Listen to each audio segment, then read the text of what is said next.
José Rubén, gracias por conversar con la audiencia de esta semana, ahora que estás en tu casa bajo libertad condicional. En noviembre de 2024, recuerdo que conversamos en este programa cuando después de haber estado 813 días en la cárcel, volviste a tu casa, pero luego nuevamente te volvieron a encarcelar por casi 500 días más. Es decir, sumaste 3 años y medio en la cárcel. ¿Cómo ha sobrevivido en soledad estos 1995 días en la cárcel de Mariscal Zavala? Te podría decir que he podido vivir esa cantidad de días gracias al apoyo que he sentido de lejos, pero sé que están pendientes de mi familia, de mis amigos, de la prensa independiente, que jamás me han dejado solo y siempre me han acompañado. Es correcto que puedo aseverar que no siempre me han podido visitar o estar a mi lado físicamente, pero siempre han estado trabajando por mi libertad. Y eso me ha enriquecido mucho y me ha hecho profundizar mi fe y mi coraje y mi convicción de no rendirme jamás. En la cárcel estabas solo, pero tenías la oportunidad de poder leer también. Tuve la fortuna de releer libros que había leído antes y recibir muchos libros nuevos. Volví a leer a Tolstoy, volví a leer Los Miserables de Víctor Hugo. Es cierto, seguía aislado, seguía con pocas visitas. Ya no tenía insectos, ya no tuve insectos. Entraban aisladamente, pero logras desarrollar ahí los mismos instrumentos, el mismo radar que tienen las arañas y ya sabes cuando alguien irrumpió y que anda por ahí y francamente ya los localizaba rápido y salía de ellos, ¿verdad? Después leí muchísimo, releí a Octavio Paz, leí a Tolstoy, a Kundera, volví a leer murió Julián Marías, yo fui lector de Julián Marías papá, ¿verdad? Que hizo prólogos de Ortega y Gasset, y leí a Julián Marías, casi contemporáneo mío, y me conmovió mucho su muerte repentina. Volví a leer su obra y volví a leer sus columnas en El País del día domingo. El libro que cambió mi vida ahí te diría que fue quizá La condición humana de André Malraux, ¿verdad? Que es un libro tan fascinante que yo desde niño era muy bueno para construir castillos en el aire y evadirme de la vida. Y ese libro casi lo vi como verlo en Netflix, en una aplicación. Viví ese libro, es fascinante, ¿verdad? Me fascinó y me abrió las puertas a seguir leyendo mucho. Habré leído quizá ahorita unos 7,000 libros. Lástima que no, uno los lee, aunque los leas despacio y los disfrutes, es difícil retenerlo todo porque es mucho, ¿verdad? Leí también libros de Osmer Inolz en Guatemala, ¿verdad? O sea, es sorprendente lo que te voy a decir, pero cuando leí ese libro he de haber llorado. Son 641 páginas y he de haber llorado unas 5 veces, que tuve que parar y llorar de ver las salvajadas que han tenido lugar en Centroamérica.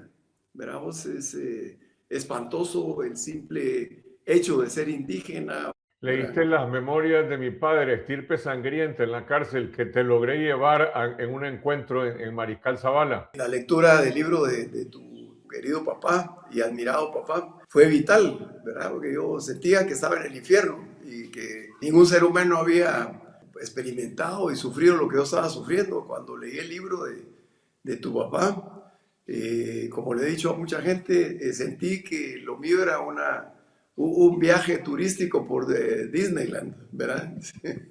Pues llega, no, olvídate ese Tacho Somoza, sí, era terrible con sus opositores, disidentes y críticos, ¿verdad vos? Y era muy valiente tu papá también, ¿verdad vos? Y los de mucha gente que tuvo presa ese señor criminal.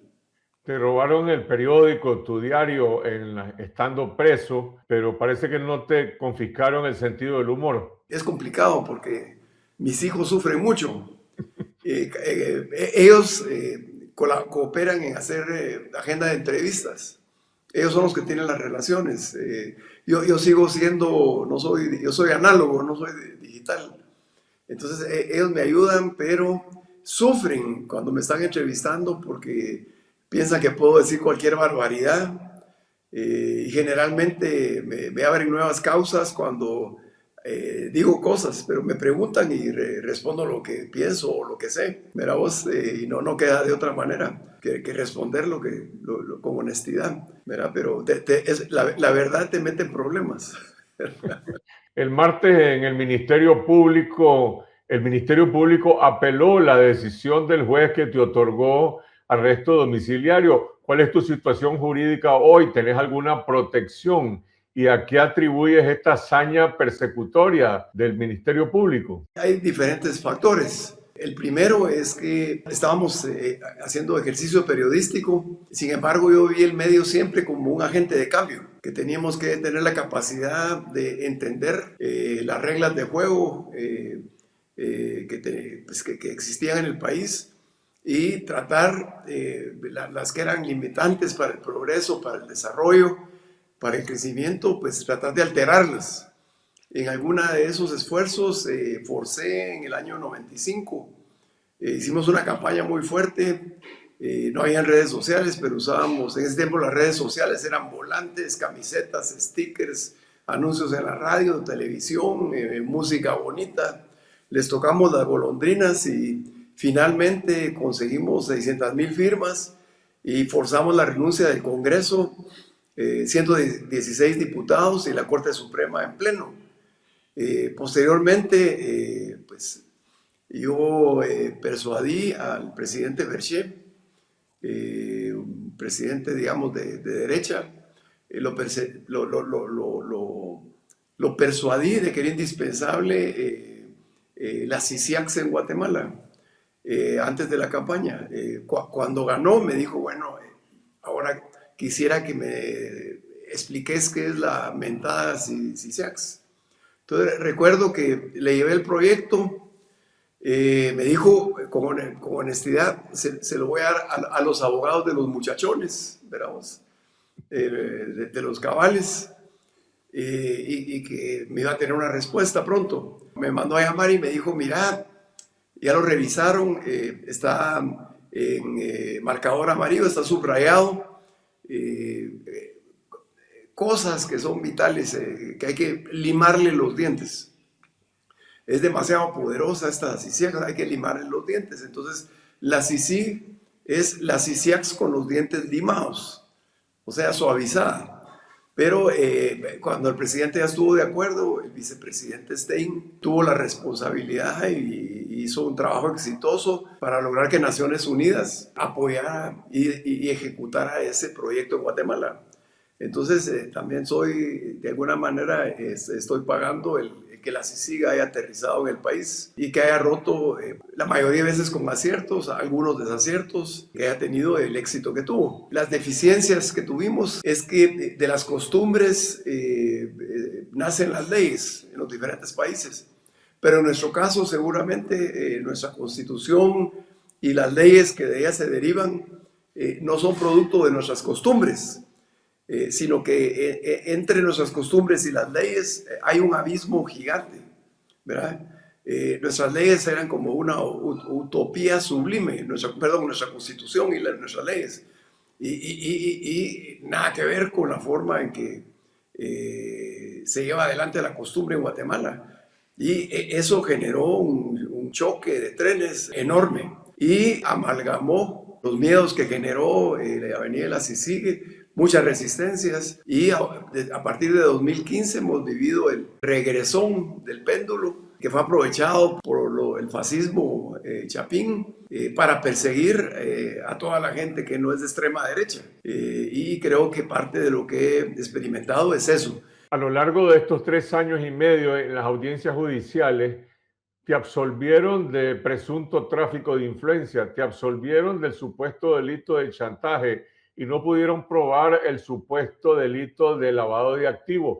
¿Por qué seguís acusado entonces? ¿De qué te acusan ahora? Lo que quieren es que haya juicios, pero juicios ellos no. Mientras Yamatei tenía el poder absoluto, digamos, la velocidad de mi caso no tiene antecedentes en Guatemala, excepto los juzgados de fuero especial que estableció Ríos Montt con jueces sin rostro, con capucha.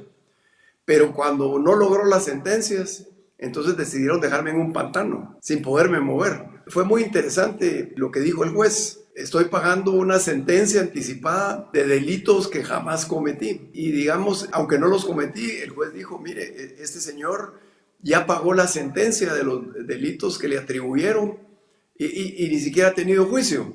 Entonces, y ya salió una vez libre, estuvo 5 meses y no huyó de Guatemala. Entonces, el MP decía, mire, pero en un delito, uno de los 3 delitos, le faltaría 2 meses. Siempre existe el riesgo inminente de su fuga. Porque el señor a veces en un año viajaba 150 veces o 300 veces. Tuve que interrumpir algo que a veces tengo exabruptos. Pedí la palabra y le dije, mire, es cierto, yo tal vez viajé los 300 viajes en un año, quizá más, pero no tenía restricciones, ¿verdad? No es delito viajar per se, ¿verdad? Y le dije, mire, señores fiscales, quizá valdría la pena que ustedes viajaran más, ¿verdad? Para que pudieran, digamos, su cultura creciente, ¿verdad? Pudiera sacarlos de la barbarie y llevarlos a la civilización y a la decencia, ¿verdad? Les dio un poco de risa, pero se molestaron también, ¿verdad? Entonces, están apelando porque tengo riesgo de fuga y según ellos me faltarían 2 meses en un delito. Estoy preparado mentalmente para regresar, me va a costar, pero creo que estoy en mejor condición que la segunda vez. En este proceso, además del Ministerio Público, hay otro actor, que es esta llamada Fundación contra el Terrorismo. El jueves pasado presentaste una denuncia ante el Ministerio de Gobernación para que disuelvan esta fundación que promueve además los juicios en tu contra. ¿Qué representa en Guatemala esta Fundación contra el Terrorismo? El fascismo, veramos, la extrema derecha. Ni siquiera podemos hablar de un neofascismo, sino es un paleofascismo. Por momentos no sé si ellos deberían de no solo ser cancelados, sino que además perseguidos. Han aniquilado presunciones de inocencia, han destruido familias, han destruido patrimonios. No solo es mi caso. Hay, no sé, 100 personas en el exilio, ex fiscales, ex jueces, sin ningún sustento, excepto que ellos creen que son comunistas, ¿verdad? Es un como escuadrón parajudicial que en complicidad con el MP ha hecho patrones siniestros, crueles, despiadados para perseguir a la gente. Si es posible, han querido matarte ahí en la cárcel, ¿verdad? La represión psicológica a la que te someten.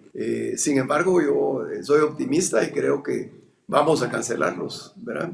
Y están muy desprestigiados. En enero de este año, el presidente Arévalo, Bernardo Arévalo, inició su 3er año de gobierno, pero mucha gente sigue preguntando quién manda hoy en Guatemala, quién ejerce el poder y hasta dónde llega el poder del pacto de corruptos. ¿Ese poder se mantiene intacto o se ha debilitado después de 2 años de gobierno del presidente Arévalo? Se va a debilitar ahorita con estas elecciones que les han llamado elecciones de segundo grado. Yo creo que sería más fácil comprenderlas, que son parte son derivadas del corporativismo político. O sea, aquí elegimos un presidente que debería tener el poder del Ejecutivo. Sin embargo, con prácticas de corporativismo político, se elige quiénes van a dirigir la banca central, el Tribunal Electoral, el Ministerio Público, la Corte de Constitucionalidad, y eso los elige en casi todos los casos representantes de la Universidad de San Carlos, representantes del sector privado, representantes de colegios profesionales, representantes de las universidades, y entonces llegan a tener más poder que el presidente. Creo que en Guatemala, me imagino que es el caso que yo más conozco, aquí hay presidentitis. Si nuestro presidente ahorita fuera abusivo, yo creo que podría podría tener más impacto y hacer más cosas. Pero en Sin este embargo, proceso de renovación de las autoridades de justicia, de las cortes y del propio Ministerio Público, ¿qué espera hoy la sociedad guatemalteca de este proceso? ¿Hacia dónde considera vos que se inclina la balanza? creo que se va a oxigenar el Ministerio Público y la Corte de Constitucionalidad, que es, digamos, la instancia más alta del país. Es más importante que el presidente de la República, porque en los últimos 5 años ya no solo, bueno, la Corte de Constitucionalidad fue creada para resolver controversias y diferencias sobre la interpretación de las leyes, pero hoy en día está legislando y está dando órdenes al Ejecutivo o le está poniendo freno al Ejecutivo. Un presidente típico de Guatemala lograría pasar sobre esos muros, sobre esos cercos que le ponen estas instancias. Pero el presidente es un legado que quizá vamos a valorar mucho después. Se ha atenido a la ley. Es una persona decente que si le pone frenos y muros la Corte o cualquier otro ente, revierte sus decisiones y sigue el camino de la ley. Creo que él va a ayudar a cambiar la correlación de fuerzas, porque él también es uno de los electores, pero no el dominante. Sin embargo, para que hagamos, digamos, un cambio de correlación de fuerzas permanente, necesitamos refundar Guatemala, ¿verdad? Una Guatemala viable y que, digamos, que deje de estar capturada por el crimen organizado y otros poderes fácticos, por poderes militares, por el alto mando, por grupos que financian las campañas electorales. Necesitamos una nueva constitución, un nuevo pacto social. ¿Qué consecuencias ha tenido este proceso judicial y tu encarcelamiento para la libertad de prensa y para la libertad de expresión en Guatemala? Tu periódico, el periódico ha sido cerrado, pero aún existe ahora el periódico Investiga y otros medios independientes. ¿Cómo ves el futuro de la prensa en Guatemala? En las audiencias y cuando fui, digamos, al Ministerio de Gobernación a pedir la cancelación de los grupos fascistas, he visto muchachos, jóvenes, apasionados, aguerridos, en la disposición de ejercer el sacerdocio que es el periodismo, no obstante su voto de pobreza que viene implícito, los he visto con fuerza y vigor. Lo que necesitamos a escala global es encontrar modelos financieros para que los medios tengan garantizado su porvenir y su largo plazo. Creo que necesitamos juntar a toda la gente que ha trabajado en finanzas del periodismo y que ha resuelto coyunturas de insuficiencia financiera para que podamos compartir experiencias y repliquemos un modelo exitoso a escala global. Creo que eso es algo en lo que hay que trabajar con urgencia. Pero veo que a pesar de todos los obstáculos, siguen aguerridos, no tienen miedo. En mi caso me ven hablar y ellos son más agresivos que yo. El periodismo es irreverente, ¿verdad? Somos un pequeño poder, buscamos la libertad y la libertad no es filosófica, es existencial y tiene lugar cuando un hombre en soledad, generalmente como te ha tocado a ti, como te ha tocado a vos, se ejerce en la soledad y en la marginalidad, pero tiene lugar cuando un hombre en esas condiciones le dice no al poder público. ¿Cuál es tu condición en este momento? ¿Estás libre? ¿Temes por tu libertad? Siento que es inminente mi captura. En un caso me pueden quitar mi amparo provisional, que es el que me dio mi libertad.